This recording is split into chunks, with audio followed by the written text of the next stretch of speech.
Hey everyone, Lee Gerstmann here, and Charles Traynor on the Whatever show.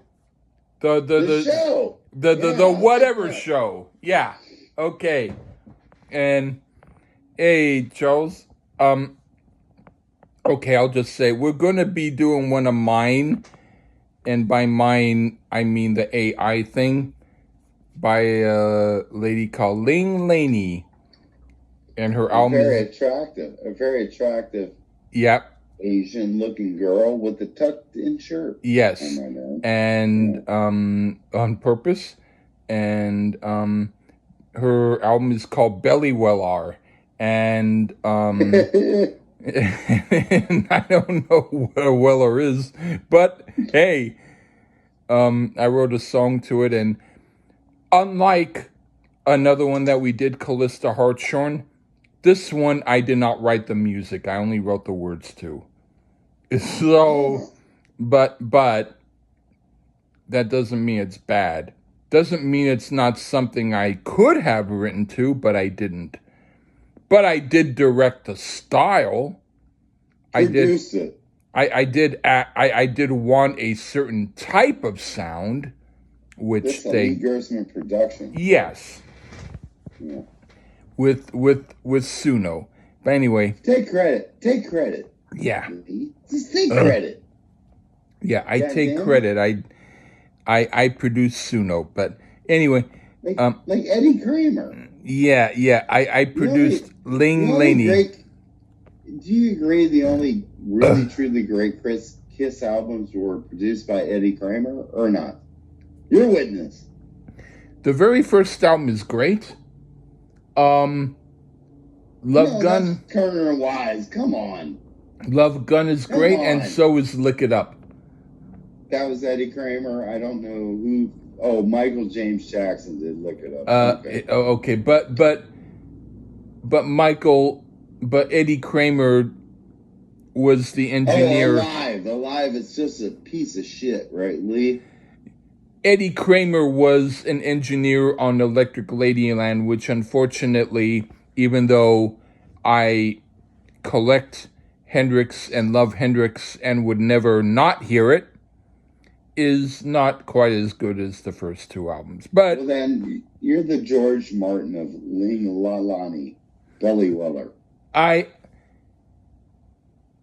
the Richie Martin Rise guy, whatever. Just kidding.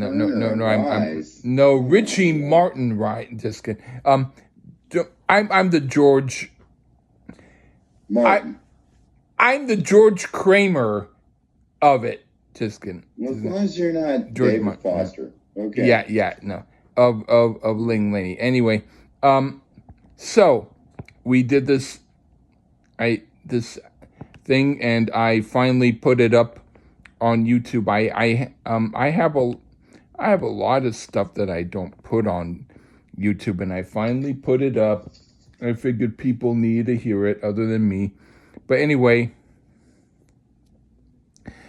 do you want to start? Yeah. Okay. The first song is Belly Weller. What do you think?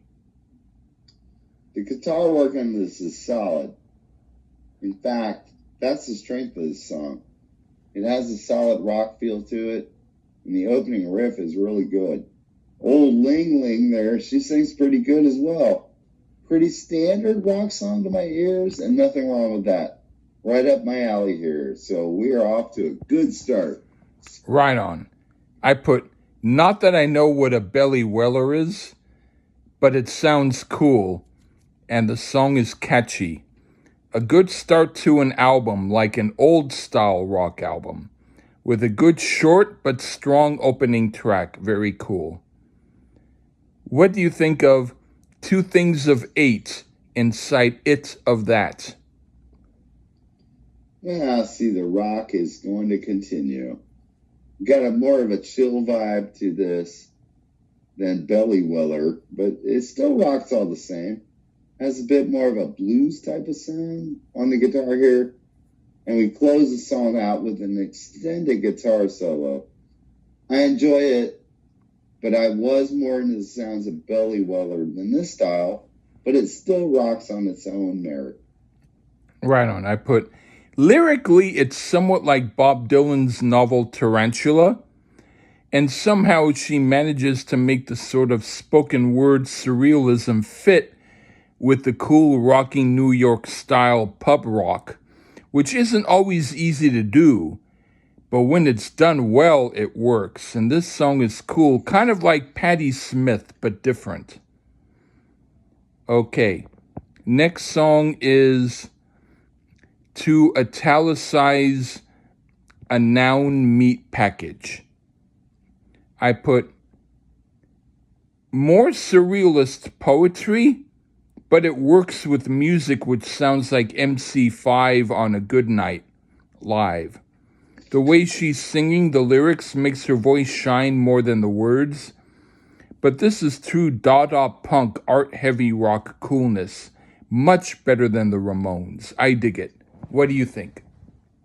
Yeah, I mean, the Ramones, the most overrated punk band ever. That's not hard to beat. What a title. A noun meat package. It doesn't matter to me, though, on the title, is this one is a pretty relentless rocker. Old Ling is more or less hollering this one, but it works. Sounds like some strings are integrated in here as well, or something like it, and it works really well.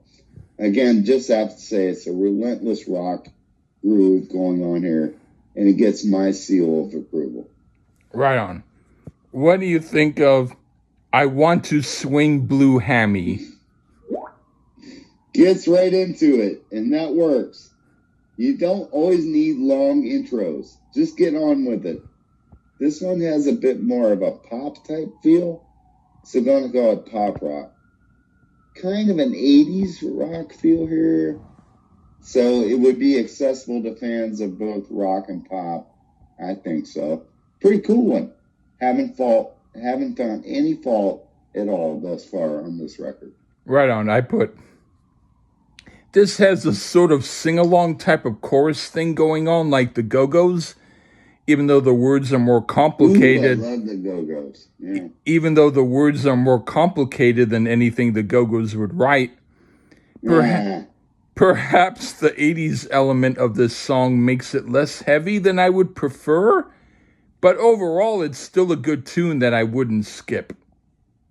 All right, now for The Buttons of Which I Pushed Academy Blue. By the way, all of these lyrics and titles I wrote about at least 10 or 15 years ago, okay? They were from a poetry book I did called Freak Book. Anyway, this song, the regular song part of this is great, with an intense rhythm and driving guitar, and the rhythmic surreal poetry she speaks is like pure New York Patti Smith style anarchy. But then it gets more anarchic when the guitar decides he's going to steal the show and make the second half of the song his time to shine. But he does greatly, so it's okay. And then she finishes with speaking some lines a cappella. It's an odd tune, but oddly enjoyable. What do you think? Well, there's points where you think, okay, this is the end. And then, nope, more wailing away, which is an interesting premise, false endings. Not too mad, but I would have cut a couple of the false endings out. Okay. Apparently, the guitarist loves the sound of his playing here, for sure. Not sure what the spoken word part at the end is either. Decent, but kind of a head scratcher. Okay. What do you think of Before the Sea? Well, it confuses rhetoric with pizza. That's a lyric. And I can't say I've ever felt that dilemma myself. I can't. But that's an interesting dilemma for sure. And it must stop. Anywho, lots of guitar soloing and some real good soloing as well. Just more rock goodness going on here. We're back on track now. Right on. I put, this is a cool tune. The guitarist wants to take over again, but this time he decided smartly to let his guitar shine in the beginning of the song instead of later. It might be one of the best songs on the album. It has a swagger, and I could imagine seeing her dance while singing this live. It's hot. Okay, now the next song is Wubba in its most serious aspects. This sounds like a call and response from a football team chanting Wubba. It's funny, but the song is cool. I could imagine it being played in a bar and people shouting Wubba while it's playing. Not bad. What do you think? Wubba. Well, that dude inspires rock. Or is it even a person? A thing? Who knows? Yeah. But this song has a bit of a sexy feel to it, actually. Lots of swagger being conveyed, and that's the type of rock sound I'm a fan of, so I have to give Wubba a definite thumbs up. All right. What do you think of Overboom? Solid riffage? Check. Cool vocal delivery? Check. In fact, this one just completely checks all the blocks of sounds I dig. If I had a complaint at all, there is a point during the guitar solo that it just doesn't sound right. But it's not the playing. I think it's the AI model for some reason. But that's a minor complaint. So, Overboom indeed. Cool jam. Right on. I put, this is sort of a filler tune in some ways, even though I like it. It has a driving beat, and it's not a song I'd skip, but it seems a little bit like she's recycling ideas at this point. It's a fine song on its own, but compared to some of the others, it's just lacking a tiny bit. Okay, now for Teachers Whatever with Soup Perpendicular. Okay, instead of Patti Smith, this time it's influenced by Tom Verlaine. It's great. I love the trebly plastic flexible sounding guitar tone, and the song itself is cool and reminds me of high school. It's maybe one of the best songs on the album. What do you think? Uh-oh. I don't know if I'll like Tom Verlaine because... Not sure why, but just something sounded amiss to me here. It almost sounds like a demo, but maybe that was the aim. It could be the sound quality and not necessarily anything wrong with the song, but it does, however, have a pretty unique sounding guitar solo going for it. Personally, I would tighten this one up a bit because that's Ouch. Yeah. Okay. But I don't know Tom Verlaine, so. And I wanted us to review him. I would. You might not like it, but anyway, what do you think of Supercorn? It's got a blues rock type feel going on here. Extended guitar intro, and then goes into a blues rock jam that works real well, and it has a lot of that going on here. Again, a sexy type song. So Ling got it going on here.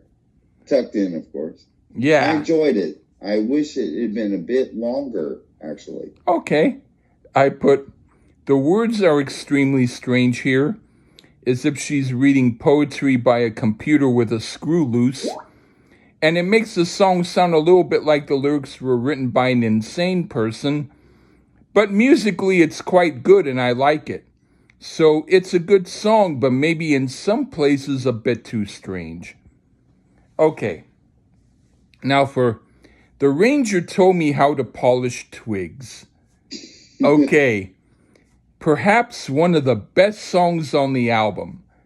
It has punch and verve, and I could imagine her dancing around singing this on stage. The words are strange, no doubt, but they seem to fit. And this is maybe close to a conventional rock song musically, reminding a little bit of Steppenwolf in a way. What do you think? Well, I'm not sure how to polish twigs, but I'd let old Ling explain it.